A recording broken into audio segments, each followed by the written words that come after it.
அனைவருக்கும் வணக்கம். இந்த பதிவில் நம்ம என்ன பார்க்க போகிறோம் அப்படின்னா, முருகன் மீது உங்களுக்கு தீவிர பக்தி இருக்கின்றது. ஒரு உண்மையான அன்பும், உண்மையான பக்தியும் இருக்கின்றது அப்படின்னா, உங்களுக்கு இந்த உணர்வுலாம் இருக்கும். இந்த அறிகுறியும் உங்களுக்கு தென்படும். முக்கியமாக முருகர் பக்தர்கள் பார்க்க வேண்டிய பதிவு. அதாவது நீங்க தீவிரமா நான் முருகரை வழிபாடு செய்வேன். எனக்கு முருகர்னா பிடிக்கும் அப்படி இருப்பவர்கள்லாம் இந்த பதிவை முழுமையாக பாருங்க. இதில் சொல்கின்ற அறிகுறிகள் மற்றும் உணர்வுகள் உங்களுக்குள் இருக்கின்றது அப்படின்னாலே நீங்கள் மிகவும் அதிர்ஷ்டசாலி தான். முருகர் இருக்கிறாரு அப்படிங்கிறது நம்புறீங்க இல்லையா? நம்புறவங்க மட்டும் இந்த பதிவை பாருங்கள். அறிகுறிகள் உணர்வு பற்றி சொல்லும் போதெல்லாம் பார்த்தீங்கன்னா அனுபவம் பற்றி தான் சொல்ல முடியும். அந்த அனுபவம் பார்த்தீங்க அப்படின்னா நிறைய பேருக்கு இருக்கின்ற அனுபவம் தான். நிறைய முருகர் பக்தர்கள் ஒவ்வொரு கதை சொல்லுவாங்க. இப்போ உங்களுக்கு பார்த்தீங்கன்னா உங்களுக்கு தெரிந்தவங்க உங்கள் ஃப்ரெண்ட்ஸ் சர்க்கிள் யாராவது முருகர் வழிபாடு செய்கிறவங்க இருக்கிறாங்க, இல்லை மற்ற கடவுளை வழிபாடு செய்கிறாங்கன்னா அவங்களுக்குன்னு ஒரு அறிகுறிகள் இருக்கும். அதை சொல்லுவாங்க இல்லையா?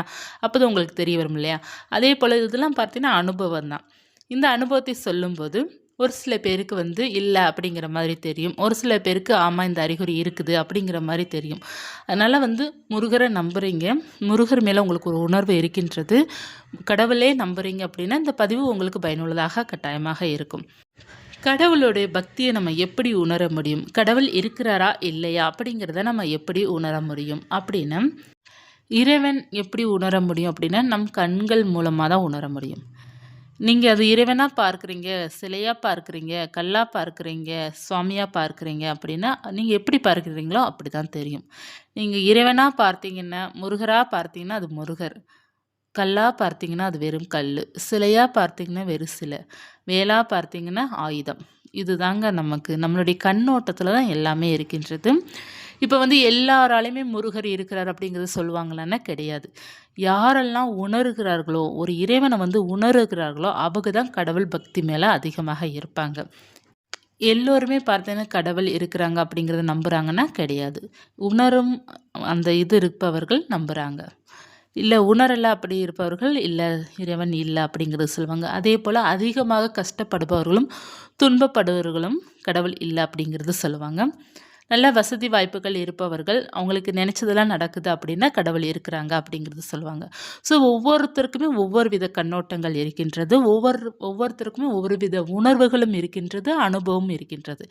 எல்லாருக்குமே ஒரே அனுபவம் இருக்குமானா கிடையாது. நம்ம ஒரு சில பொதுவான அறிகுறிகளை வைத்து, பொதுவான கருத்தை வைத்து இந்த உணர்வு நமக்கும் இருக்குது அப்படிங்கிறத வேண்டுமானால் நம்ம புரிந்து கொள்ள முடியுமே தவிர, எல்லோருக்குமே ஒரே அறிகுறி, ஒரே அந்த அனுபவம் இருக்குமானா கட்டாயமாக வராது. பொதுவாக நமக்கு ஒரு சில அறிகுறிகள் இருக்கும். அது என்ன அப்படிங்கிறத பார்க்கலாம். இந்த மாதிரி அறிகுறிகள் இருக்கின்றது, இந்த மாதிரி உணர்வு இருக்கின்றது அப்படின்னா முருகரை நீங்கள் நிச்சயமாக உணர்ந்திருக்க முடியும். நீங்கள் மிகப்பெரிய அதிர்ஷ்டசாலி அப்படிங்கிறத தெரிந்து கொள்ளுங்கள். முதலாவது பார்த்தீங்க அப்படின்னா முருகர் மேலே உங்களுக்கு அளவுக்கு அதிகமான அன்பு இருக்கின்றது அப்படின்னா முருகனை எங்கே பார்த்தாலும் ஒரு ஃபீல் உங்களுக்கு இருக்கும். அதாவது முருகனுக்கு உங்களுக்கு ஏதோ ஒரு அன்பு இருக்கிற மாதிரி ஒரு கனெக்ஷன் சொல்லுவாங்க இல்லையா? அந்த மாதிரி இருக்கும். அது நீங்கள் பூஜையில் முருகனை பார்த்தா மட்டும், கோவிலில் போய் முருகனை பார்த்தா மட்டும் இல்லை. நீங்கள் ரோட்டில் நடக்கிறீங்க, ஏதாவது ஒரு வண்டியில் கூட முருகர் படம் இருக்குது அப்படின்னா உங்களுக்கு முருகன் அப்படியே ஒரு பார்வையிலே அனைத்தையுமே முருகன்கிட்ட சொல்லிடுவீங்க. அதாவது பார்வை ஒன்றே போதும் அப்படிங்கிறது சொல்லுவாங்க. அன்புக்கு பார்த்தீங்கன்னா ஆழமான அன்புக்கும் ஆழமான காதலுக்கும் பார்வை ஒன்றே போதும், என்ன நினைக்கிறாங்கன்னே சொல்லிடுவாங்க. அது அளவுக்கு அதிகமான அன்பு வைத்திருப்பவர்களுக்கெல்லாம் இந்த அறிகுறி இருக்கும். நீங்கள் முருகன் மேலே அன்பு வைத்தாலும் சரி, மற்றவர்களை அன்பு வைத்தாலும் சரி, உங்கள் பார்வையிலே நீங்கள் என்ன நினைக்கிறீங்கன்னு சொல்லிடுவாங்க. அந்த அளவுக்கு பார்த்தீங்கன்னா ஆழமான அன்பு இருந்தால் மட்டும்தான் ஒரு பார்வை, உங்களுடைய ஒரு பார்வை. இப்போ முருகன் படம் பார்த்தீங்கன்னா இப்போ ரோட்டு சைடில் எங்கேயோ ஒட்டி வச்சுருக்கிறாங்க, இல்லைன்னா போகிற இடத்துல ஏதோ ஒரு இடத்துல இருக்குது அப்படின்னா நீங்கள் அவரை ஒரு பார்வை பார்ப்பீங்க பார்த்தீங்களா? அந்த பார்வையிலே உங்களுடைய பக்தி தெரிஞ்சிடும். ஒரு எமோஷ்னலாக இருக்கும், ஒரு அன்பு இருக்கும், ஒரு மகிழ்ச்சி இருக்கும். அந்த படத்தை பார்த்து ரசிப்பீங்க, அதில் ஒரு ஃபீல் இருக்கும் அப்படிங்கிறது. இப்போ நிறைய உறவுகள், கணவன் மனைவி உறவாக இருக்கலாம், இல்லை தாய் மகள் உறவாக இருக்கலாம், தாய் தந்தை உறவாக இருக்கலாம். நம்ம உறவுலே பார்த்தீங்கன்னா ரொம்ப நெருக்கமாக பழகிறவங்க, ரொம்ப கனெக்டிவிட்டியாக இருக்கிறவங்க கண்களை பார்த்தாலே சொல்லிடுவாங்க. ஒன்றுமே பேசாட்டா கூட கண்களை பார்த்து சொல்லிடுவாங்க. என்ன பிரச்சனை? நீ என்ன சொல்ல வார? இது உன் பிரச்சனையா? இல்லை இது உனக்கு வேணுமா? அப்படிங்கிறது கண்களை பார்த்தாலே சொல்லிடுவாங்க. கண்கள் பேசும். நீங்கள் தீவிர முருகர் பக்தர்களாக இருந்தாலும் சரி, நீங்கள் உறவு முறையிலையும் நீங்கள் ரொம்ப சிறந்த ஒரு காதலியாகவும், ஒரு மனைவியாகவும், ஒரு தாயாகவும் இருந்தாலும் சரி, கண்கள் உங்களுக்கு வந்து எல்லாத்தையும் சொல்லி கொடுத்துரும். எல்லாத்தையும் பேசிடும், சொல்ல வரதை சொல்லிடும், எல்லாமே சொல்லிடும். அந்த கண்கள், அந்த கனெக்டிவிட்டி இருக்கும் பார்த்தீங்களா? அதாவது கண்களால் கைது செய்ய சொல்லுவாங்க இல்லையா? அதே தான். கண்களாலே முருகனை நீங்கள் கைது செய்து வச்சுருப்பீங்க. கண்கள், உங்களுடைய கண்கள் முருகனை பார்க்கும் பார்வை, முருகனை வந்து ஒரு அன்பாலையும் உணர்வாலையும் நீங்கள் பார்க்குற ஒரு பார்வையிலே உங்களுடைய அன்பு முழுமையான பக்தியை வந்து முருகருக்கு தெரியப்படுத்தும். அந்த அளவுக்கு வந்து பார்வை ஒன்றே நமக்கு வந்து முருகன் மீது எவ்வளோ பக்தி இருக்குமோ அது வந்து தெரியப்படுத்திடும். இது வந்து இந்த அறிகுறி வந்து இது நிறைய பேருக்கு இருக்குமா அப்படின்னா, ரொம்ப டீப்பாக முருகரை வந்து வழிபாடு செய்பவர்களுக்கு இந்த அறிகுறி நிச்சயமாக இருக்கும். பார்வையிலே அவங்களுக்கு எல்லாமே சொல்லிடுவாங்க முருகர்கிட்ட.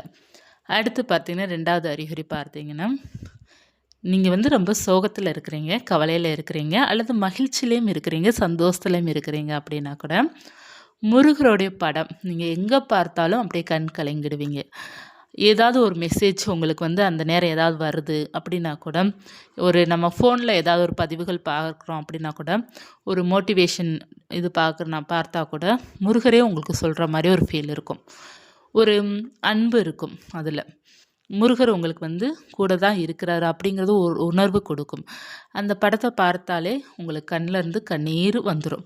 அதாவது நம்ம முருகர் வந்து கோயிலில் போய் பார்த்தா தான் கண்ணீர் வரும், நம்ம பூஜையில் சுவாமி கும்பிட்டா தான் கண்ணீர் வரும் அப்படிங்கிறது இல்லை. ஒரு ஃபோனில் முருகருடைய படத்தை பார்த்தா கூட வந்துடும். நம்ம வீட்டு கேலண்டரில் அல்லது வீட்டில் வந்து மற்ற இடத்துல நான் வந்து அந்த பத்திரிக்கையிலலாம் இருக்கும் பார்த்தீங்களா முருகருடைய படம். இந்த மாதிரி ஒரு 2 நிமிஷம் நீங்கள் பார்க்குறீங்க அப்படின்னா, ஒரு ஃபீலோடு பார்க்குறீங்கன்னா கண்ணில் இருந்து கண்ணீர் வருகின்றது அப்படின்னாலே நீங்கள் ஒரு சிறந்த பக்தர்கள் நீங்களும் இருக்கிறீங்க, முருகரும் உங்கள் மீது ரொம்ப அன்பாக இருக்கிறாரு அப்படிங்கிறத நீங்களே தெரிந்து கொள்ளுங்கள். இது மிகப்பெரிய அறிகுறி. அடுத்து பார்த்தீங்கன்னா, எந்த விஷயமாக இருந்தாலும் சரி, கவலையாக இருந்தாலும் சரி, சந்தோஷமாக இருந்தாலும் சரி, துக்கமாக இருந்தாலும் சரி, எதா இருந்தாலுமே முருகர்கிட்ட போய் சொல்கிறீங்க அப்படின்னாலே இது மிக சிறந்த அறிகுறி. யாரெல்லாம் பார்த்தீங்கன்னா முருகர்கிட்ட வந்து ஷேர் பண்ணுறீங்களோ அவர்களுக்குள்ளே வந்து முருகர் இருக்கிறார். உங்களுடைய மனசுக்குள்ளே முருகர் இருக்கிறார். நீங்கள் மனசாலே அவரை வந்து கோவில் கட்டி கும்பிட்டுட்ருக்கிறீங்க. அப்படி இருக்கும்போது தான் எல்லாமே அவர்கிட்ட சொல்ல ஆரம்பிக்கிறீங்க.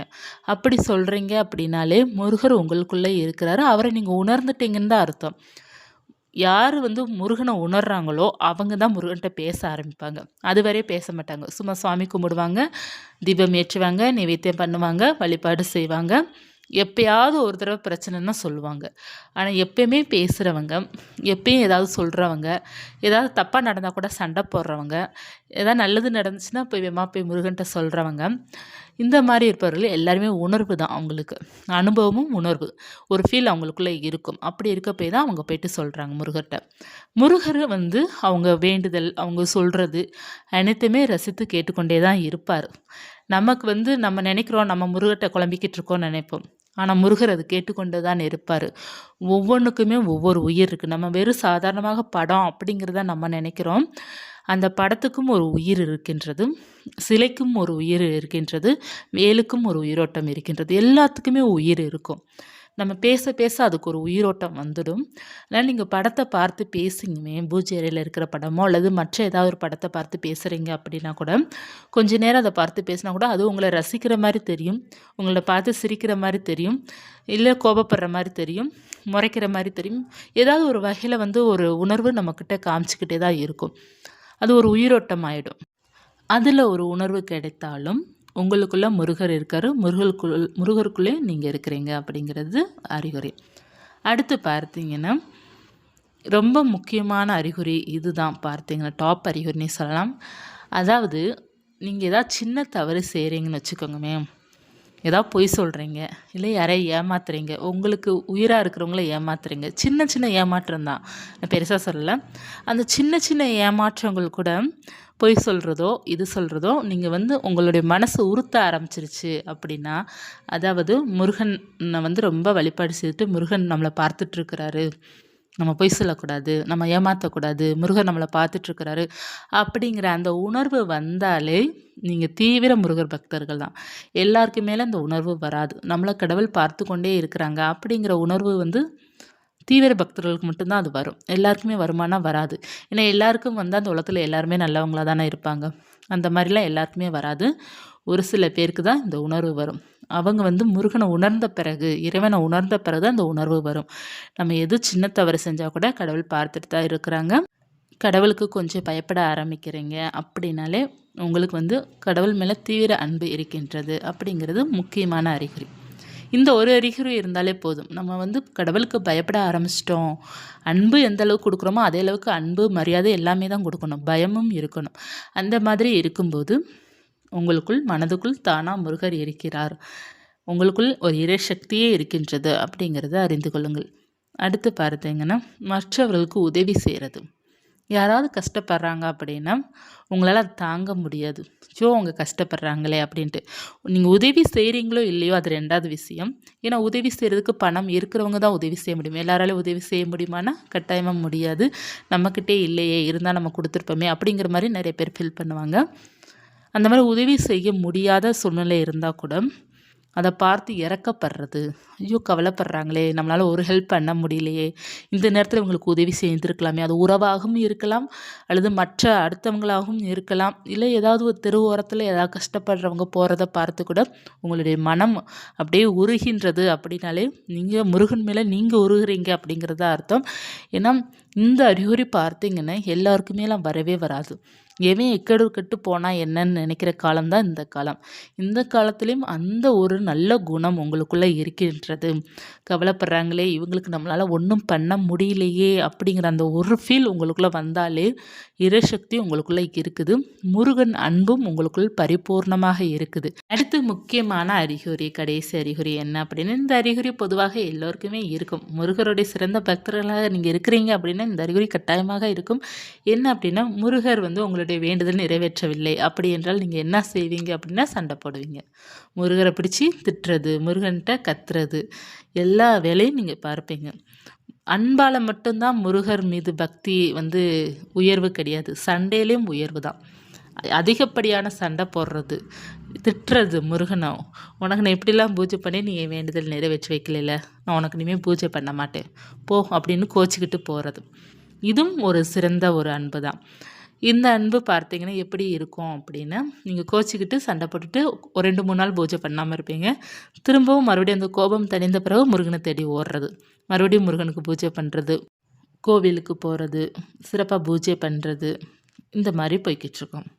அடுத்து கோபம் வரையில் மறுபடியும் ஒரு 2-3 நாள் வந்து சாமி கும்பிட்றது விட்டுட்டு திரும்ப கோபத்தை குறைச்ச பிறகு திரும்ப அதுக்கடுத்து போயிட்டு சாமி கும்பிட்றது. இது எப்படின்னு தெரியுமா? இது ஒரு அன்பான உறவு போல். எப்படி நம்மக்கிட்ட இருக்கிற உறவுக்கிட்ட எப்படி சண்டை போட்டு 2 நாள் பேசாமல் இருப்போமோ, ஒரு நாள் சண்டை போட்டு மூஞ்சியை தூக்கி வைப்போமோ, அதே போல் தான் முருகன்கிட்டே பண்ணுறீங்க அப்படின்னா நீங்களாம் தீவிர பக்தர்கள். ஏன்னா தீவிர அன்பும் காதலும் அதிகமாக யாருக்கெல்லாம் இருக்குதோ அவங்க தான் பார்த்தீங்கன்னா சண்டையும் வரும், சமாதானமும் ஆகும், சந்தோஷமும் இருக்கும், கவலையும் இருக்கும், எல்லாமே கலந்ததாக இருக்கும். அளவுக்கு அதிகமான அன்பு எந்த இடத்துல இருக்கோ அந்த இடத்துல சண்டை இல்லாமல் இருக்கவே இருக்காது. அந்த இடத்துல சண்டை இருந்தால் தான் அந்த உறவுக்கே முதல்ல மதிப்பு. எந்த உறவு சண்டை அடிக்கடி போடுறாங்களோ அந்த உறவு தான் ஸ்ட்ராங்கான உறவு. அது எந்த உறவாக இருந்தாலும் சரி, ஒரு தாய் மகளாக இருக்கலாம், கணவன் மனைவியாக இருக்கலாம், அக்கா தங்கியாக இருக்கலாம், கூட பிறந்த சகோதர சகோதரிகளாக இருக்கலாம், கடவுளும் நம்மளும் இருக்கலாம். சண்டை போடுறது, பிறகு சமாதானம் ஆகுறது, திரும்பவும் சண்டை போடுறது, சமாதானம் ஆகுறது, இது ஒரு வேலையாகவே போய்கிட்டு இருக்கும். இந்த மாதிரிலாம் அன்போடு இருப்பவர்கள், அளவுக்கு அதிகமான அன்போடு இருப்பவர்கள் தான் செல்லமாக கோச்சிப்பாங்க. இதெல்லாம் செல்ல கோச்சிக்கிறது. கோபத்துடன் ஆங்காரத்துடன் சண்டை போடுறது கிடையாது. இதில் செல்லமாக கோச்சிக்கிறது. ஏன் நிறைவேற்றி வைக்கல, என்னுடைய நான் அது கேட்டேன் நடக்கலை, இது கேட்டேன் நடக்கலை, நீ எனக்கு எப்போ தான் நடத்தி வைப்ப அப்படிங்கிறதுலாம் செல்லமாக சண்டை போடுறது. உனக்கு நான் இதெல்லாம் பண்ணுறல, நீ எனக்கு செய்ய மாட்டேங்கிற அப்படின்ட்டு நம்ம செல்லமாக சண்டை போடுறதெல்லாம் பார்த்தீங்க அப்படின்னா அது இறைவனே ரசிப்பார். ஒருவேளை நிறைய பேர் வந்து கோபத்துலேயும் சண்டை போடுவாங்க, அதாவது ஆக்ரோஷத்தில் சண்டை போடுவாங்க. அவங்க பக்கம் அது முழு நியாயம் இருக்கும் அப்படிங்கிறது கடவுளுக்கே தெரியும். ஏன்னா கடவுளுக்கு தெரியும் அது நடக்கணுமா நடக்கக்கூடாதான்ட்டு. ஆனா நம்ம மனிதர்களுக்கு நமக்கு தெரியாது இல்லையா? அது நடந்தா நமக்கு நல்லாயிருக்கும் அப்படிங்கிறது நம்ம நினைப்போம். ஆனா அது நடந்திருக்காது. கொஞ்சம் கோபம், ஆக்ரோஷத்தோட சண்டை போடுபவர்களும் இருக்கிறாங்க. கொஞ்ச நாள் கழிச்சு தானா முருகன்ட்ட மன்னிப்பு கேட்டு திரும்பவும் வழிபாடு செய்பவர்களும் இருக்கிறாங்க. அதுக்கு கடவுளுக்கு தெரியும். அவங்களுடைய அந்த கோபத்தையும் இறைவன் அதை ஏற்றுக்கொள்வார். எப்படி உங்களுடைய பக்தியும் அவர் ஏற்றுக்கொள்கிறாரோ, அதே போல இந்த கோபத்தையும் அவர் ஏற்றுக்கொள்வார்.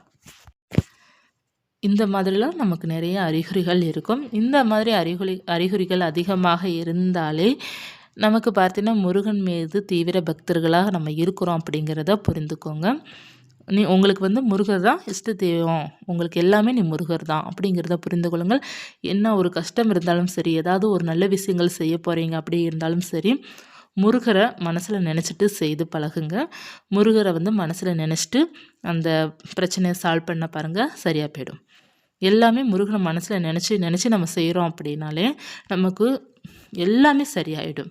ஏன்னா அவர் மேலே பாரத்தை போட்டுட்டு நம்ம களத்தில் இறங்குறோம் அப்படின்னா அது எல்லாமே சரியாக போயிடும். முருகனை நீங்கள் துணைக்கி வச்சுக்கிடுறது உங்களுக்கு பாதுகாப்பு.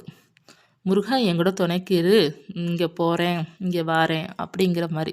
அதாவது ஒரு இடத்துக்கு போகிறீங்க அப்படின்னா முருகா என்கூட துணைக்கு வா அப்படிங்கிறது நம்ம கூப்பிட்டு போகிறது, நம்ம கூட அவர் வருவார், நமக்கு துணையாக இருப்பார். ஒரு பயணம் நமக்கு சிறப்பாக அமையும். இதில் ஏதாவது ஒரு அறிகுறி இருந்தால் கூட நீங்கள் அதிர்ஷ்டசாலி தான். இதில் ஏதேனும் ஒன்று இருந்தால் கூட உங்களுக்குள்ளே என்ன இருக்குது அப்படிங்கிறத கமெண்ட்டில் சொல்லுங்கள். இந்த பதிவு உங்களுக்கு உபயோகமாக இருந்தால் லைக் பண்ணிக்கோங்க. இது போன்ற தகவல் தெரிந்து கொள்ளணும் அப்படின்னா ராஜேஸ்வரி யூடியூப் சேனலை சப்ஸ்கிரைப் பண்ணி வச்சுக்கோங்க. மீண்டும் ஒரு தகவலுடன் உங்களை சந்திக்கிறேன்.